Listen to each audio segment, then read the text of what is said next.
Resources से भी जुड़ जाते हैं। अभी ये खूब देखा जा रहा है, ये एक कंप्लीट बैच है केवीएस वाला। चलिए कहानी शुरू करते हैं और समझते हैं।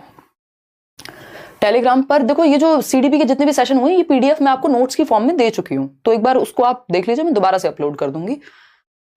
उसकी कई लोग डिमांड कर रहे हैं, बहुत प्यारे प्यारे क्वेश्चंस हैं। स्टार्ट करते हैं पहले क्वेश्चन से, एकदम टेस्ट की तरह इसको लेना है ताकि आपको वो कॉन्फिडेंस आ पाए। देखो किसी सेक्शन में हो सकता है 10 क्वेश्चन मुश्किल आ जाएं, इसका मतलब ये नहीं वो सेक्शन ही छोड़ देना है। ये आपको आज वाले सेट को करने से बहुत ही अच्छे से आइडिया लग जाएगा कि कितना जरूरी है कि आप क्वेश्चन सारे अटेम्प्ट करके आए, क्योंकि कोई नेगेटिव मार्किंग तो है नहीं सीटेट में, ना केवीएस में है। चलिए पहला सवाल आपके सामने, बहुत ही फ्री 1 नंबर के लिए हम कहेंगे। आज मैं सुपर चैट सारी पढ़ूंगी, क्योंकि देखो जब टॉपिक चल रहा होता है, थियरी चल रही होती है, तो उसके बीच में बहुत ज्यादा एक्स्ट्रा बातें करना मुश्किल हो जाता है। क्वेश्चन में तो 1 क्वेश्चन किया, चलो फिर थोड़ी बात कर सकते हैं। 10 क्वेश्चन किए फिर 2 मिनट बात कर सकते हैं। शरीन शीन कह रहे हैं वर्किंग मेमोरी बता दो, कंफ्यूजन है, लास्ट क्वेश्चंस आए थे। शरीन मैंने कल भी आपको कहा था, एक वर्किंग मेमोरी और टाइप्स ऑफ प्ले, ये दोनों टॉपिक्स में कराऊंगी, डोंट वरी, ठीक है, डोंट वरी। फर्स्ट का बी, देखते हैं इसमें आंसर कोई सही दे पा रहा है कि नहीं। इसमें सभी के आंसर्स गलत हैं, उसका रीजन अभी समझते हैं। एन ईवीएस टीचर, यानी आप क्या हैं, एक एनवायरमेंटल स्टडीज यानी पर्यावरण अध्ययन के टीचर हैं, एनवायरमेंटल साइंसेस के नहीं, एनवायरमेंटल साइंसेस के नहीं। अगर आप केवीएस का सिलेबस देख रहे हैं तो वहां पे एनवायरमेंटल साइंस पूछा जा रहा है आपसे, यानी एक्स्ट्रा जितने भी क्वेश्चन हैं साइंस से रिलेटेड वो भी पूछ लिए जाएंगे, डेप्थ में जाएगी बात। लेकिन जब आप सीटेट के लिए पढ़ते हैं तो एनवायरमेंटल स्टडीज है टॉपिक का नाम, यानी पर्यावरण अध्ययन है। 3rd to 5th तक एनवायरमेंटल स्टडीज ही होता है, साइंसेस फिर आगे की डिफिकल्टी लेवल पे जोड़ा जाता है। An EVS teacher has a student from Abu Dhabi. Abu Dhabi कहाँ है, यूएई में है, यूनाइटेड अरब एमिरेट्स में। इस पे चैप्टर है आपका एनसीईआरटी में, उसी से ये बात कही जा रही है। तो एक बच्चा है आपकी क्लास में जो आबू धाबी से ज्वाइन कर रहा है। The teacher has her online class scheduled at 10 AM, और टीचर की जो क्लास है वो ऑनलाइन क्लास है, इसीलिए आबू धाबी से बच्चा देख पा रहा है। ऐसा नहीं है कि दौड़ते हुए आएगा आबू धाबी से इंडिया में पढ़ने के लिए सुबह सुबह स्कूल में। What time will the student attend her online class from his home in Abu Dhabi? यानी बच्चे को किस समय अपने घर से तैयार होकर बैठ जाना है स्क्रीन के सामने अगर उसको इंडियन टाइम के अकॉर्डिंग आबू धाबी से क्लास लेनी है। बताइएगा बताइएगा बताइएगा, फटाफट से बताइएगा।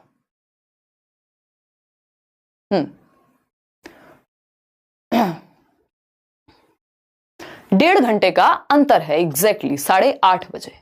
भाई आप अगर दुबई में रह रहे हैं, आप आबू धाबी में रह रहे हैं, या यूएई की किसी भी कंट्री में रह रहे हैं, किसी भी जगह पर रह रहे हैं, तो क्या है 1.5 घंटा पीछे हैं वो आईएसटी यानी इंडियन स्टैंडर्ड टाइम जो है ये, इसके 1.5 घंटा पीछे है। तो इसका जो आंसर होना चाहिए था वो कायदे में बी होना चाहिए था, बट इन्होंने 8:30 कहीं लिखा नहीं है, क्योंकि 10 बजे में से हम 1.5 घंटा घटा देंगे तो सुबह के 8:30, तो हमारे यहाँ 10 बजे हैं तो वहां 8:30 बजे बच्चे को बैठना पड़ेगा, क्योंकि वहां के टाइम से 1.5 घंटा आगे है। ठीक है इतनी बात। अगर हम बात कर रहे हैं यहां पर, तो इन्होंने एक भी ऑप्शन सही नहीं दिया, तो इसमें फ्री के नंबर मिले हैं। जो आपकी ऑफिशियल आंसर की है वो कहती है 9 का मतलब होता है फ्री टू ऑल, यानी जो भी आपने उत्तर लगा दिया होगा फ्री के नंबर आपको मिल जाएंगे, क्योंकि इनकी गलती है, एक तरफ 7:30 लिख दिया है, दूसरी तरफ 7 लिख दिया है, 8:30 का ऑप्शन ही नहीं है। ठीक है ना, तो उस केस में आंसर जो है वो बी हो गया। सिंपल सरल सुंदर सी बात है ये। आगे बढ़ेंगे, और ये एनसीईआरटी में दिया हुआ है कि 1.5 घंटे आगे है समय, तो ये सब बातें हमें थोड़ी थोड़ी पता होनी चाहिए। इनडायरेक्टली पूछेगा तो हमें लगेगा पता नहीं कहां से आ गया क्वेश्चन, है ना। और बढ़ते हैं आगे। चलिए बहुत बढ़िया।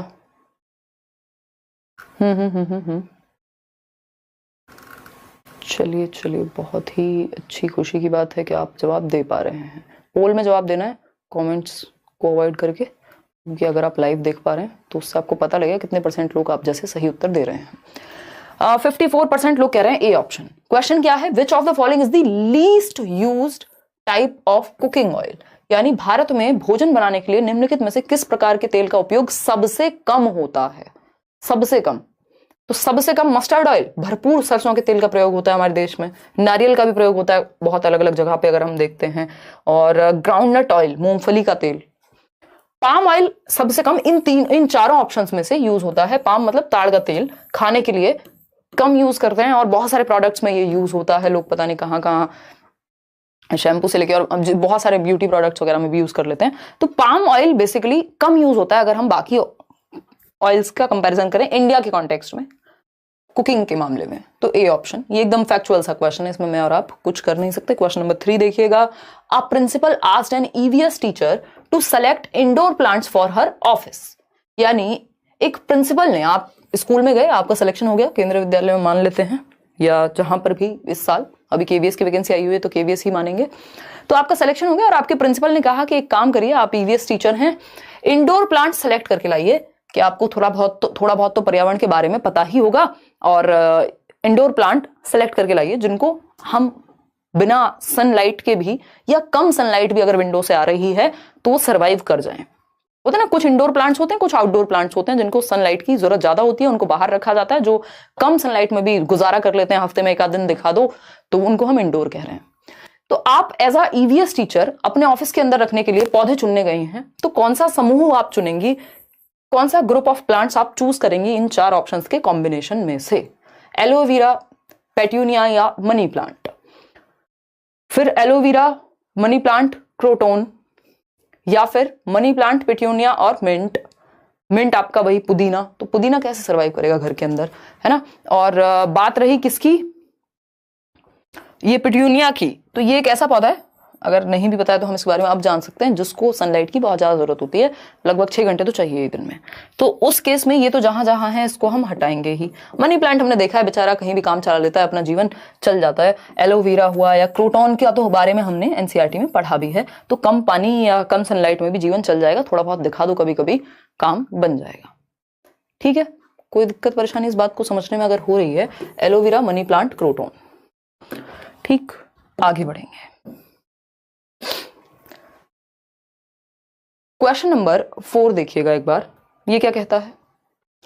क्वेश्चन नंबर 4 कहता है, इन विलेजेस, यानी गांव की जब हम बात कर रहे हैं, it is common to observe how women at home remove the husk from the grain, this method is known as. ये क्वेश्चन पहले ऑफलाइन आपके जब पेपर होते थे तब भी पूछा गया है 2 बार कम से कम, इस बार भी पूछा गया है।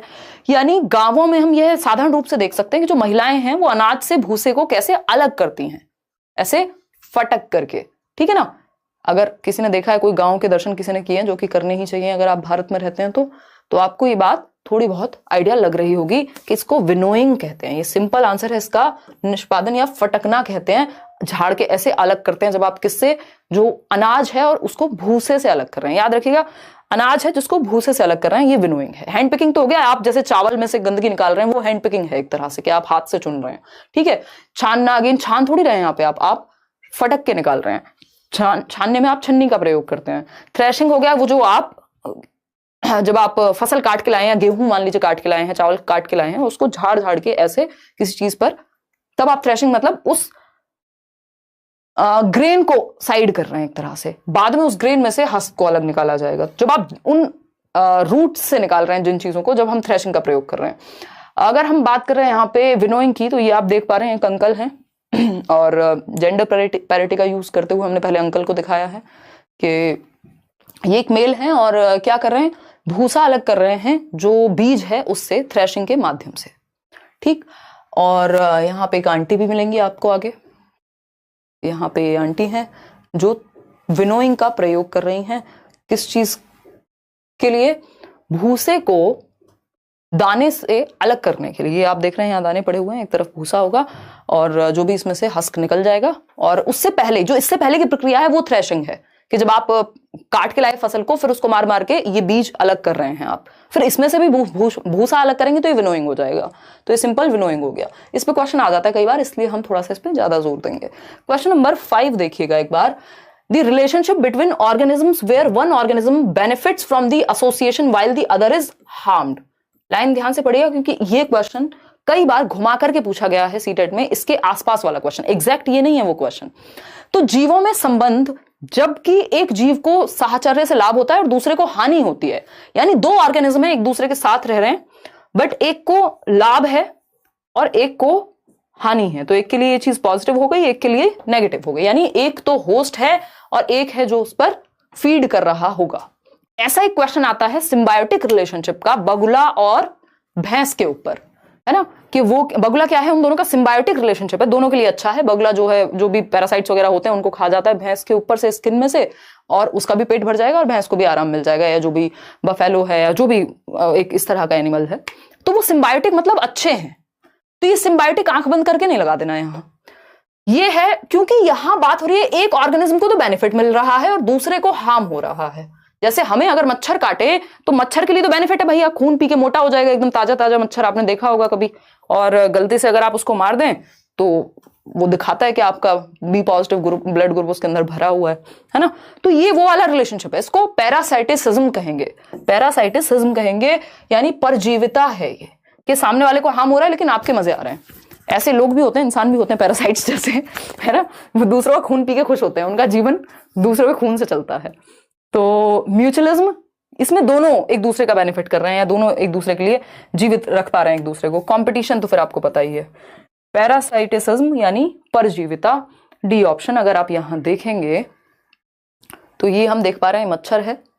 ये पैरासाइटिसिज्म यानी परजीविता का जो रिश्ता है, यानी parasitism is the relationship between two organisms, यानी दो जीवों के बीच का रिश्ता, वेर इन वन ऑर्गेनिज्म, जो एक जीव है जहां पर वो क्या है, पैरासाइट है, खून चूसने वाला है, thrives at the cost of the other the host. Host क्या है, यहां मान लीजिए ह्यूमन हैंड है, तो ह्यूमन क्या बन गया इस मच्छर के लिए, होस्ट हो गया कि भैया आओ। होस्ट नहीं होते, घर में बुला रहे हो आप किसी को खाने पर, आप होस्ट कर रहे हो उस टाइम पे, तो आपने अपने घर में बुलाया कि लो बेटा खून पियो, है ना, वेम्पायर के जैसे। और मच्छर क्या है, यहां पैरासाइट बन गया। तो ये पैरासाइटिसिज्म है, परजीवी है। ऐसे बहुत सारी चीजें हो सकती हैं अलग अलग, है ना। ये सिर्फ एक उदाहरण है ह्यूमन वाला, करेंगे इंग्लिश पेडागोजी भी, डोंट वरी यार। चलिए आगे बढ़ते हैं, डोंट वरी। आगे एक और चीज है सिम्बायोटिक रिलेशनशिप की। तो ये पैरासाइटिसिज्म म्यूचुअल हो गया, दोनों का फायदा हो रहा हो। और अगर हम बात कर रहे हैं यहां पर, तो ये बगुला है और ये बफेलो है, इन दोनों का सिम्बायोटिक रिलेशनशिप है। ये भी याद रखना है, इस पर 2 बार क्वेश्चन आ चुका है, इस बार इसके आसपास का क्वेश्चन दे दिया। तो बाकी के ऑप्शंस भी हमें पढ़ने हैं। जब हम एक क्वेश्चन सॉल्व कर रहे हैं तो वही जो सही है उसी पे नहीं, बाकी ऑप्शंस के बारे में भी हमें थोड़ा थोड़ा पता होना चाहिए। कोई कह रहा है जैसे कि हमारे पड़ोसी होते हैं, हमारा खून पी के खुद खुश रहते हैं, और आप भी वैसे ही उनकी नजरों में होंगे, है ना। यही तो मजेदार है, ह्यूमन नेचर देख रहे हो, जो हर इंसान को लगता है उससे बेहतर कोई और नहीं है दुनिया में, है। चलो खैर ये तो मैं मजाक कर रही हूँ, बिल्कुल सही बात है। क्वेश्चन नंबर 6, एंडेमिक स्पेसीज यानी विशेष क्षेत्रीय प्रजातियां। अब जिसने हिंदी में पढ़ा है इस क्वेश्चन को, तो ये अपने आप बता रहा है जवाब क्या है। विशेष क्षेत्रीय प्रजातियों का मतलब हो गया जो किसी विशेष क्षेत्र में रहती हो, सिंपल बात, नो बकवास, है ना। तो एंडेमिक स्पेसीज क्या है, रेयर हैं ये। वो तो भाई रेयर तो फिर एंडेंजर्ड हो जाती है ना, जो वैसे भी दुर्लभ है भाई, खत्म होती जा रही है। या रेयर मतलब कम पाई जाती हैं, इस तरह से कह सकते हैं, जरूरी नहीं खत्म ही हो रही हो, वो एंडेंजर्ड कहलाएंगी, जो खत्म होने की कगार पे हो। इंपोर्टेड स्पेसीज कहीं और से आयात करके ले आए, अभी वो टाइगर वाइगर आए थे ना कहीं से। और species found in particular area, ये बात एकदम सही है। वो प्रजातियां जो किसी एक पर्टिकुलर एरिया में पाई जाती हैं, जैसे कंगारू एक टाइम पे ऑस्ट्रेलिया में ही मिलते थे, या अभी भी ऐसा ही होगा। तो हम ये कह सकते हैं कि ये एक पर्टिकुलर क्षेत्र में पाई जाती है। जैसे एक चीज है नील गाय, है ना, वो कहां पाई जाएगी, कुछ क्षेत्रों में पाई जाएगी, यूपी के या कहीं स्पेसिफिक रीजन्स में। तो जो विशेष क्षेत्र में पाई जाती हैं जो प्रजातियां, हर जगह नहीं मिलती, उनको हम क्या कह रहे हैं, एंडेमिक कह रहे हैं। आगे बढ़ेंगे, D option is the right answer. Endangered जो स्पेसीज है वो हैं जो भाई खत्म होने की कगार पे हैं, या अभी गायब ही हो चुके हैं कुछ। तो देखिएगा, अगर हम बात करते हैं डायनासोर के जैसे, देखिए वो तो लुप्त ही हो चुके हैं। क्वेश्चन नंबर 7 देखिएगा, विलुप्त। क्वेश्चन नंबर 7 है, which of the following is और आर कॉन्सिक्वेंसेज ऑफ डिफॉरेस्टेशन। इस तरह का क्वेश्चन भी पहले पूछा जा चुका है, यानी वनोन्मूलन या वनों को काटने से नुकसान क्या क्या है, या कॉन्सिक्वेंस क्या होंगे, प्रभाव क्या पड़ेगा यदि आप जंगलों को काटते रहेंगे, फॉरेस्ट को काटते रहेंगे। तो बताइएगा। कुक विद जन्नत, उनको मेल कीजिए, मेल दिया हुआ है सीटेट वालों ने, अगर ऐसा हुआ है इमेज डिस्क्रिपेंसी या कुछ इस तरह का इशू है, उनको ईमेल कीजिए। ईमेल मैंने बताया था जब सीटेट का नोटिफिकेशन आया था उस टाइम पे, या ऑफिस विजिट कीजिए, बिल्कुल जाइए अगर इस तरह कोई इशू है आपके फोटो का या कुछ भी, है ना। कोई कह रहा है बिहार में बहुत है देखिएगा, केवीएस पीआरटी लगभग बाइलिंगुअल मिलेगा, बट इसका मतलब ये नहीं है कि एक एक शब्द, एक सेम शब्द को 4-4 बार हिंदी और इंग्लिश दोनों में बताया जाएगा। मतलब बाइलिंगुअल मतलब वो भाषा जो जनरली हम समझ पा रहे हैं, हिंदी और इंग्लिश मिक्स करके। देखिएगा, अगर हम बात करें, ये कहां से आवाजें आ रही हैं भाई, पटाखे फूट रहे हैं बोर्ड से, ये शाम से चला हुआ है ना क्लास की वजह से। निम्नलिखित में से कौन सा वनोन्मूलन के परिणाम है, यानी अगर हम फॉरेस्ट कट करते रहेंगे, पेड़ों को काटते रहेंगे, तो उसका कॉन्सिक्वेंस क्या होगा?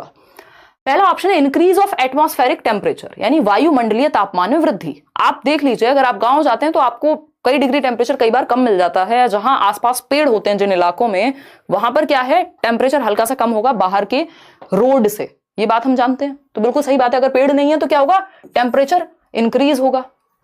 Increase in level of CO2, हमें पता है भाई पेड़ जो है वो ऑक्सीजन छोड़ते हैं एनवायरमेंट में और कार्बन डाइऑक्साइड का सेवन करते हैं और हमारे लिए ऑक्सीजन देते हैं। तो जब अगर पेड़ नहीं है तो CO2 का लेवल बढ़ता जाएगा, ये बात भी सही है। Increase of ground water level, भाई पेड़ के कटने से ग्राउंड वाटर कैसे बढ़ जाएगा, ये तो सेंसलेस बात हो गई है ना, ग्राउंड वाटर तो कम होगा, तो ये भी गड़बड़ है। Increases chances of natural calamities such as flood and drought, यानी प्राकृतिक आपदाओं की जो चांसेस हैं वो बढ़ जाएंगे, बाढ़ और सूखा आएगा। भाई नेचर है, नेचर में पेड़ भी उतना ही हिस्सा है जितना आप, बल्कि आपसे ज्यादा जरूरी। तो A, B और D ये सही है, ये कॉन्सिक्वेंस सच में होंगे। C जो है वो कॉन्सिक्वेंस नहीं है, ग्राउंड वाटर बढ़ नहीं सकता, कम होगा।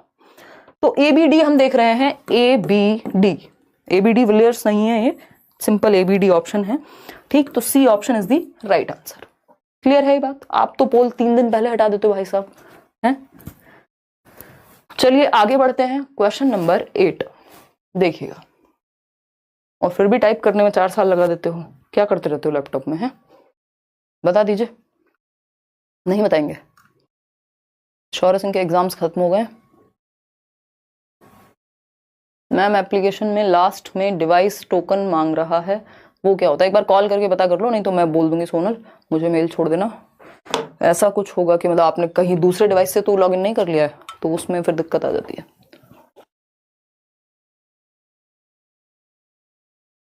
कोई कह रहा है यू आर निमोनिक क्वीन। अरे बस याद रहनी चाहिए आपको चीजें। और निमोनिक में वो नहीं होता ना, क्या कहेंगे उसको, थोड़ा सा भाषा की मर्यादा भी बनी रहती है, छिछलापन नहीं होता कि आप एकदम गलत उदाहरण देखिएगा। अगर हम बात करें क्वेश्चन नंबर 8 की, तो ये कहता है which of the following statements are true regarding cold and hot deserts. अगर हम बात करें तो कौन सी बातें या कौन से कथन सही होंगे ठंडे और गर्म रेगिस्तान को समझने के लिए? तो अब एनसीईआरटी में ठंडे और गर्म रेगिस्तान की बात हुई है कि राजस्थान क्या है, गर्म है। अगर हम लद्दाख की बात कर रहे हैं तो वो कोल्ड डेजर्ट है, वहां ठंडा रेगिस्तान है। अगर हम देखें तो पहला ऑप्शन है hot deserts have high temperature while cold deserts have low temperature, यानी जो गर्म रेगिस्तान होते हैं वहां पे तापमान अधिक होगा, ठंडे में कम होगा। ये तो बिल्कुल एकदम नॉर्मल आसान सी बात है भाई। कोल्ड तभी तो कह रहे हैं जब टेम्परेचर कम है, और अगर हॉट है तो टेम्परेचर हाई होगा। यहाँ टेम्परेचर कम होगा, लद्दाख में टेम्परेचर कम है, राजस्थान में टेम्परेचर हाई है, सिंपल बात। बी ऑप्शन है hot deserts are battered by sun and are sandy, cold deserts have ice and snow covered ground, यानी गर्म रेगिस्तान पर सूर्य और रेत की अधिकता होती है, जबकि ठंडे रेगिस्तान में बर्फ और हिम से घिरी हुई रहती है। जो धरती है वो ग्राउंड जो है पूरा, जो भी वहां आसपास की चीजें हैं वो बर्फ से ढकी हुई होंगी, बिल्कुल फैक्ट है। हॉट डेजर्ट्स आर रेड और orange while cold deserts are grey, ये भी हम देख सकते हैं लद्दाख में क्या है, वो ग्रेश शेड है वहां पे, ठीक कह सकते हैं। और रेगिस्तान बोल रहे हूँ राजस्थान में क्या होगा, वहां लाल रंग की रेत या ऑरेंज कलर की रेत आपको नजर आएगी, बात तो सही है। डी ऑप्शन है hot and cold deserts experience a significant sensational effect, यहां पर गर्म और ठंडे रेगिस्तान में ऋतु के उतार चढ़ाव के महत्वपूर्ण प्रभाव की अनुभूति की जा सकती है। बहुत ज्यादा चेंज नहीं होता, जो आपका ऋतुएं हैं बहुत ज्यादा नहीं बदलती। जैसे आप नॉर्मल एरिया में रह रहे हैं तो अभी बसंत ऋतु चल रही है ना, बारिश का मौसम है, कभी कभी ठंड है, कभी एक बहुत ही अलग अलग यहाँ पे ऋतुएं ज्यादा हैं। वहां कभी थोड़ी बहुत बारिश हुई तो हुई, नहीं तो लगभग एक जैसी स्थिति रहती है। ऋतुएं बहुत ज्यादा नहीं बदलती, हम हार्श हो जाता है वेदर, ठीक है ना। Ma'am previous year online paper लगा लो, निकल जाएगा, बिल्कुल निकल जाएगा फनी क्लिप। और साथ में देख लो ये नोट्स जो मिल रहे हैं आपको वो पढ़ लो, और जो मैराथन चल रहे हैं वो पढ़ लो, मोर देन सफिशिएंट हो जाएगा। तो आंसर क्या है, यहाँ डी गलत है, बहुत ज्यादा ऋतुएं नहीं देखने को मिलती, वेरिएशन नहीं है। A B C, B option is the right answer. कितने लोग सही दे रहे हैं? 42% लोग, ठीक है। आगे बढ़ेंगे नेक्स्ट क्वेश्चन पे। सरकार अब सो गए, आप कुछ और करने में लग गए हैं? तुम इधर मुंह करके बैठा करो ताकि दिखे तुम कर क्या रहे हो, है ना। सो जाते हो, स्लो साबुन हो गए हो। क्वेश्चन नंबर 9 देखिएगा, क्वेश्चन नंबर 9, ध्यान वहीं रखो ना जो काम कर रहे हो, national parks are important for preservation of wildlife. Which national park is the oldest in India? बहुत ही अच्छा क्वेश्चन है। वन्य जीवन के संरक्षण के लिए राष्ट्रीय उपवन या पार्क बनाए गए कि वहां पे जो भी फ्लोरा एंड फौना है वो भाई ठीक से रहे।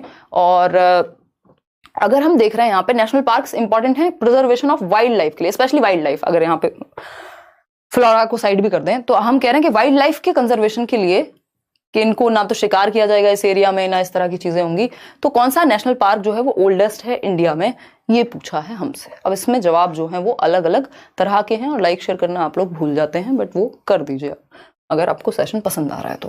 देखिए काजीरंगा सबसे पुराना है, लेकिन ये फॉरेस्ट रिजर्व की तरह इसको लिया गया था 1905 में, नेशनल पार्क नहीं बनाया गया था। नेशनल पार्क 1974 में बनाए, तो इसलिए काजीरंगा इसका सही उत्तर नहीं हो सकता। Jim Corbett national park is the right answer, 1936। ये है कहां? उत्तराखंड। ठीक है जी। गए हैं आप कभी छोटे सिंह? नहीं चलेंगे अभी, सीटेट देखे घूमेंगे, ठीक है, मतलब देखे क्या देंगे तो ये लोग, बट मतलब खत्म हो जाएगा सीटेट तब, बट कहां से यार, केवीएस भी आ चुका है अब तो। इमाम क्या कह रहे हैं? इमाम कह रहे हैं good evening ma'am, practice set submit के बाद ऑल सेक्शंस का आंसर सेव नहीं होता है, ऐसा कैसे हो जाएगा इमाम? है किसकी बात कर रहे हो, कौन सी जगह पे कर रहे हो ये काम? ठीक है, तो आंसर क्या हुआ इसका? Jim Corbett national park. तो आपके सिस्टम में कुछ गड़बड़ है अगर ऐसा है तो, है ना, क्योंकि अगर आपने सबमिट किया है प्रॉपर हर एक सेक्शन तो दिक्कत नहीं होनी चाहिए। क्वेश्चन नंबर 10 देखिएगा, बड़ा क्वेश्चन है थोड़ा सा। Correct sequence of seed germination. अब देखो ये नॉर्मल टॉपिक को थोड़ा सा मुश्किल बना के पूछ लिया कि जो बीज हैं उनके अंकुरण के सही क्रम को पहचानना है, यानी बीज बोए जाते हैं वो कैसे वर्क करते हैं, क्या स्टेप्स रहते हैं, उसको आपको सही क्रम में पहचानना है। बताइएगा फटाफट से। इतने में आप लोगों के आज कमेंट्स पढ़ूंगी भरपूर, क्योंकि कई दिनों से मैराथन चल रही है, ज्यादा कमेंट्स में पढ़ नहीं पाती हूँ। हेलो मैम नमस्ते, राहुल सैदपुर। बहुत बड़े राहुल, आप ऑफलाइन क्लास में आए थे, याद है मुझे, मेरा नाम भी लिया करो आप। रीटा चौहान कह रहे हैं, बहुत बढ़िया जी। चलिए देखिए 40% लोग क्या कह रहे हैं? B option. देखते हैं अभी, समझते हैं। अगर हम बात करते हैं पहले ऑप्शन की तो ये कहता है आफ्टर द लीव्स अपीयर, यानी after the leaves appear then the young plants can make their own food. ये सबसे पहले पत्तियां ही आ गई, सीधा बीज बोया नहीं है, पत्तियां आ गई हैं। देख रहे हैं कितना तेजी से चल रहे हैं। तो ए ऑप्शन तो फर्स्ट नहीं हो सकता, जहां पे भी ए ऑप्शन फर्स्ट है उसको हटा सकते हैं हम। तो ये ए और बी ऑप्शन हट गए यहां से, बाकी के दो बचे, ऐसे एलिमिनेट करेंगे भाई। Seed absorbs water through a hole, this softens the seed coat and it ruptures. मतलब बीज एक छेद से पानी को सोखता है और यह बीजावरण को नरम कर देता है और यह फूट जाता है। चलो ठीक है। सी ऑप्शन है a soft shoot emerges from the seed and grows upward, यानी अंकुरण हो गया और अब वो बाहर निकलना शुरू हो जाएगा बीज। तो इससे पहले बीज तो लाओ कहीं। During this stage the baby plant lives on the food stored in the seed, a small root emerges from the seed which grows downwards। क्या कहना चाहेंगे, आपके क्या विचार हैं, ये पूछा है। तो सबसे पहले जहां सीड की बात हो रही है वो है आपका बी ऑप्शन। बीज एक छेद से पानी को, यानी पहले वो पानी को सोखेगा, बीज को पानी मिलेगा और वो नरम हो जाएगा और उसके बाद वो अंकुरित होकर के फूटेगा। बात तो ठीक है। तो पहला ऑप्शन बी ही होना चाहिए। ई तो नहीं हो सकता ना कि पहले स्मॉल रूट, बीज से एक छोटी जड़ निकलती है नीचे की ओर बढ़ती है, तो ये तो आगे की प्रोसेस हो गई। ये सेकेंड स्टेप होना चाहिए। फिर डी आएगा आपका during this stage the baby plant. अब बेबी प्लांट बाहर आएगा और फिर जाकर के आपका ये सॉफ्ट शूट, फाइनली बीज जो है वो प्लांट हो गए। तो C option is the right answer. अगर आप कॉमन सेंस से भी देखेंगे तो ई पहले नहीं आ सकता। पहले तो नॉर्मल एक जो सीड है वो एब्जॉर्ब करके वाटर को और तब उसको लगाया जा रहा है ताकि आगे की प्रक्रिया चल सके। तो सी ऑप्शन ही एकमात्र सही उत्तर है यहाँ। अगर हम एलिमिनेशन मेथड का भी प्रयोग करें, बहुत ज्यादा हम ना भी रट्टे लगाए हों हमने, तब भी हम ये चीज कॉमन सेंस से सॉल्व कर पाएंगे। क्वेश्चन नंबर 11 देखिएगा। क्वेश्चन नंबर 11 देखिएगा और बताइएगा ये कौन है, इतने रंग बिरंगे चीजें, मेरा नाम कभी नहीं लेती आप, सबरीन जेबा। इतने क्रिएटिव हो ना आप लोग, पढ़ भी लिया करो थोड़ा। इतनी जल्दी पोल क्यों हटा दे रहे हो भैया, बताओ जरा। है बक्सर वाला कैसी हो मैम, आज मेरी गर्लफ्रेंड की शादी हो रही है तो सिर्फ पढ़ाई करो, क्या फर्क पड़ रहा है आपको, कौन सा खाना खाने जाना है, बुलाया तो होगा नहीं, तो अपना खाना घर में खाओ और पढ़ाई करो शांति से, क्या हो गया है। ऐसा कौन सी टेक्नोलॉजी है जो दुनिया से अलग पहली बार दुनिया में एक चीज हो रही है। देखिएगा choose the correct journey of bajra seed from the field to plate, यानी बाजरे के बीज की खेत से प्लेट तक की सही यात्रा को चुनिए। मतलब बाजरे का बीज है, उससे आपकी प्लेट तक जब वो रोटी की फॉर्म में आएगा तो क्या स्टेप्स रहे होंगे। दिव्यांजलि क्या पूछे, hello ma'am, attempting CTET for first time in I am a mother of 3-year-old kid, please guide last time revision specially facing problem in Hindi pedagogy. Divyanjali, मैंने एक 25 दिन की स्ट्रेटेजी बनाई थी, एक बार उसको देख लो।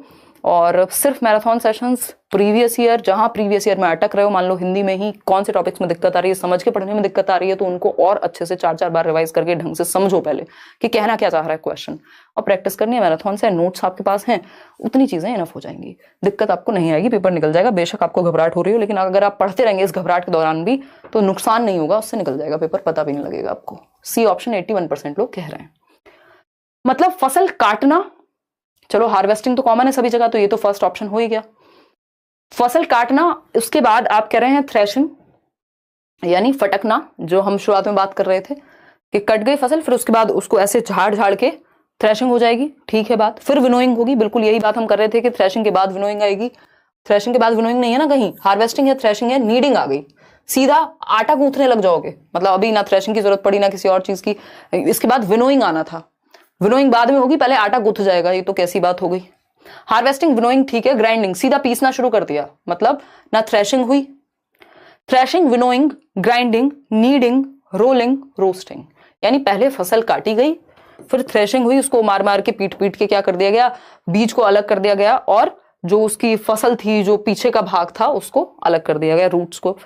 अगर हम कह रहे हैं तो थ्रेशिंग हो गई। फिर फटक फटक करके क्या हुआ, बीज अलग और भूसा अलग, जो थोड़ा बहुत भूसा बचा हुआ था, जो बीज के अंदर, बीज के बाहर वाला कवर था, उसको हटा दिया। पीसेंगे फिर आप इसको, ठीक है, या चक्की पर दे करके आएंगे, फिर आटा गूंथा जाएगा, जब वापस आ जाएगा तो फिर रोटी बेली जाएगी, फिर रोटी सेकी जाएगी, ठीक है। अब ये स्टेप कभी नहीं भूलने हैं। C option is the right answer, ठीक है। तो C option is the right answer. ये इन्होंने उल्टा कर रखा है कि पहले रोलिंग कर लो, विनोइंग बाद में करो, पहले रोटी सेक लो, ऐसे थोड़ी होता है। अब ये क्वेश्चन भी रिपीटेड है, ऑफलाइन पेपर्स में भी आता था कि red data book keeps record of, यानी लाल आंकड़ों की पुस्तक। अब हिंदी में तो इन्होंने इतना खतरनाक ट्रांसलेशन किया है कि चक्कर आ जाए इंसान को, है। देखिएगा, मैथ्स की क्लास लगवा दो उदय सर से, प्लीज लगवा देंगे। ईवीएस के नोट्स दे दो ना यार, ये इतने बड़े बड़े सेशन लेकर के मेरी थोड़ी सी तबीयत ढीली हो गई है, तो मैं आज रात को बैठ करके कोशिश करूंगी कि ईवीएस का फाइनल कर दें आपके लिए। अगर हम बात करते हैं, और ईवीएस तो चलो बाइलिंगुअल मिलेगा, मैथ्स पेडागोजी आपको सिर्फ इंग्लिश में मिल पाएगी इस बार, अगली बार करेंगे उसका जुगाड़। Red data book keeps, red data book क्या करती है, एंडेंजर्ड स्पीसीज जो हैं उनको कवर करती है। एंडेंजर्ड प्लांट्स एंड एनिमल्स इसमें आते हैं, यानी लुप्त प्राय पौधे और जानवर जो हैं, जो लुप्त होते जा रहे हैं। रेड का मतलब ये ना भाई, ये रेड लाइट वाली बात है कि बिल्कुल, मतलब ये बहुत ही टेंशन वाली बात है कि ये चीजें अब लुप्त हो रही हैं, ये एनिमल्स हैं या ये प्लांट्स हैं जो लुप्त होते जा रहे हैं, विलुप्त होते जा रहे हैं। तो रेड डेटा बुक में इसका रिकॉर्ड रखा जाता है। ये एक सिंपल सा क्वेश्चन है, आई थिंक एनसीईआरटी में भी कहीं गिवन है। सिर्फ एनिमल्स के बारे में या उन सब के बारे में बात नहीं हो रही कि जो प्रेजेंट हैं, जो गायब हो रहे हैं, उनकी बात हो रही है। ये आपका एनसीईआरटी में गिवन है। नेहरू इंस्टीट्यूट ऑफ माउंटेनियरिंग कहाँ है, वो जो आपका बछेंद्री पाल वाला चैप्टर है उसमें बात हुई है। कहां पर सिचुएटेड है नेहरू इंस्टीट्यूट ऑफ माउंटेनियरिंग, बताइए फटाफट से। मैम प्लीज ऑल पीडीएफ भेज दो, and ma'am all PDF without answer चाहिए मैम, लास्ट में आंसर या साइड में रखिएगा तब भी चलेगा, प्लीज आंसर पे ही ध्यान जाता है मैम। आई अंडरस्टैंड अमोल, अब आगे से ऐसा कर देंगे, अगली बार से आंसर लास्ट में दे देंगे। है पीडीएफ कौन से वाली अभी देनी है, क्वेश्चंस की पेंडिंग है क्या, दे देंगे, काहे घबराते हैं सरकार, कर देंगे। चलिए इसी बात पर समझते हैं क्या कहानी है। हमारे पड़ोसी हमसे नेटफ्लिक्स मांग रहे हैं, बच्चे, जरा जरा से बच्चों को नेटफ्लिक्स देखना है।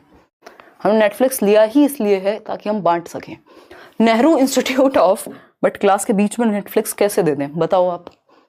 ए ऑप्शन है 46% लोग। नेहरू इंस्टीट्यूट ऑफ माउंटेनियरिंग कहाँ स्थित है, उत्तरकाशी में, दार्जिलिंग में, धर्मशाला या ऊटी, बताइए। घूमने का मन किया ये सब जगहें पढ़ के किसी का, नहीं किया ना, करना भी नहीं चाहिए, पेपर है।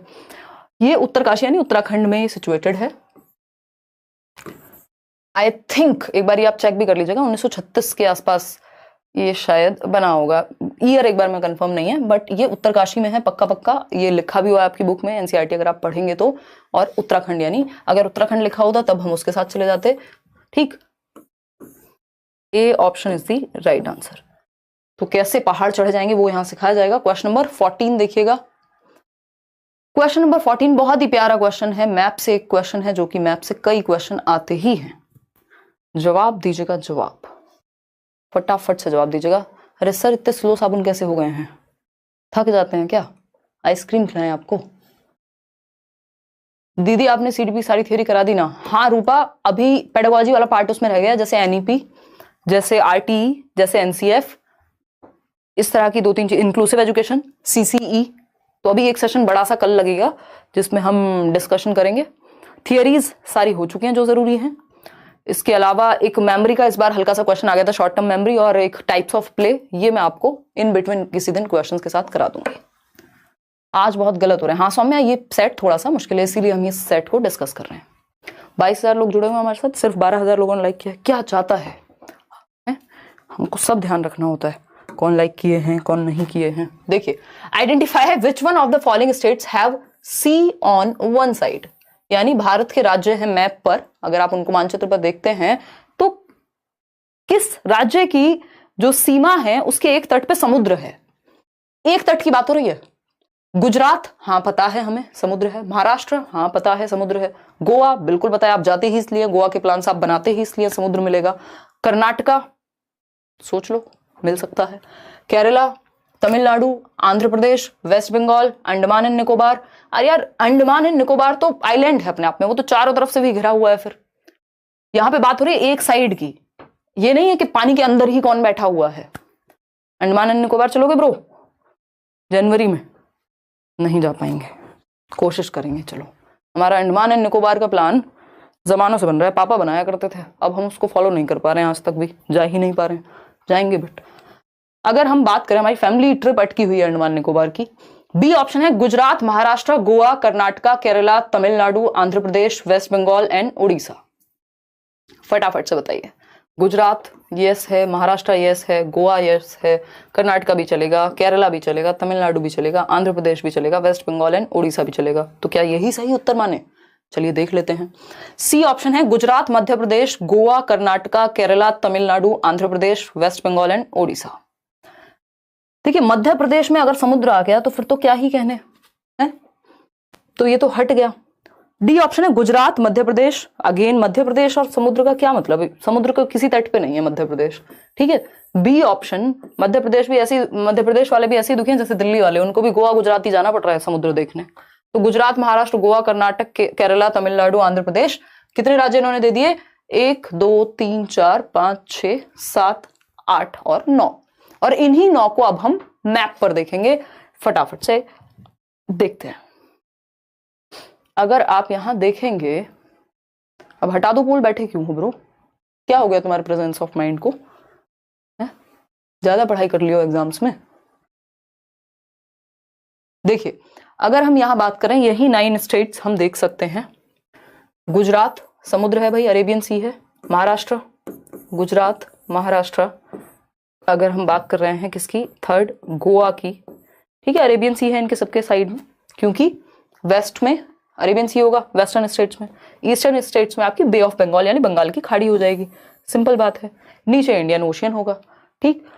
गोवा हो गया, Karnataka 4th, Tamil Nadu 5th, Kerala 6th, ठीक। इधर 7th पुदुचेरी, आंध्र प्रदेश, ओडिशा, वेस्ट बंगाल, ठीक है। इसको हटा भी दें तो 9 के 9 ये स्टेट्स हमें मिल जाएंगे।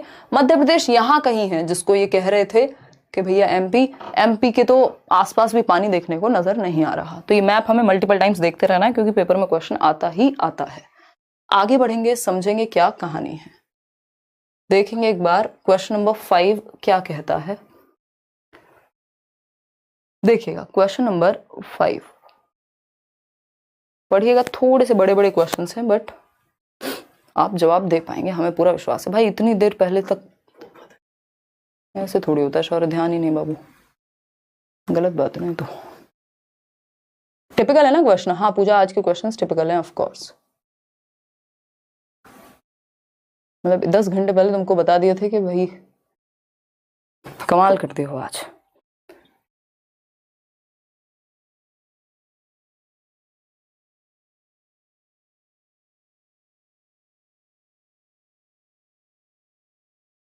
क्वेश्चन नंबर 15, हार्वेस्ट के बारे में कुछ बात हो रही है, जवाब दीजिए फिर हम आगे बढ़ेंगे।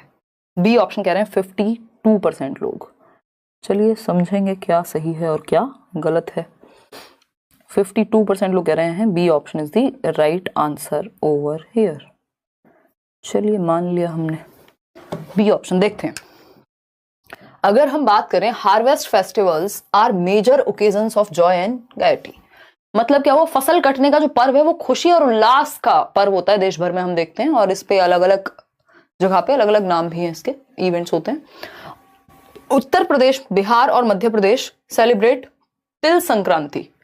आप देखते हैं तिल संक्रांति या मकर संक्रांति भी कह देते हैं हम, सेम होते हैं या नहीं ये आप बताइएगा, बट हाँ संक्रांति मतलब किस खुशी में, फसल के लिए मनाई जा रही है। फिर है बी ऑप्शन, ये कटने की खुशी में, मकर संक्रांति पे तो नहीं कटती खैर। बी ऑप्शन है Jharkhand celebrates Pongal and Tamil Nadu celebrates Nabanna. पता नहीं, सोचिए। फिर आते हैं हम, झारखंड में पोंगल कब से मनाने लग गए भाई, ये केरला वाली बात हो जाएगी। गुजरात सेलिब्रेट्स लोहड़ी, अरे कमाल कर दिए है, फिर पंजाब क्या करेगा? ठीक, तो ये भी गड़बड़ हो गया। डी ऑप्शन है महाराष्ट्र सेलिब्रेट्स गुड़ी पड़वा, असम सेलिब्रेट्स बिहू, ये हमने बिल्कुल एनसीईआरटी में पढ़ा है, बिहू मनाया जाता है असम में। वेस्ट बंगाल में न बना। अब बात ठीक लग रही है, ए और डी जो है यहाँ कुछ सेंस मेक कर रहे हैं, तो A and D is the right answer. A and D कहीं लिखा है? नहीं नहीं नहीं, यहाँ पे ए एंड डी है, B option is the right answer, वो तो बी एंड डी हो जाएगा। ठीक है, तो B option is the right answer over here. आगे बढ़ेंगे क्वेश्चन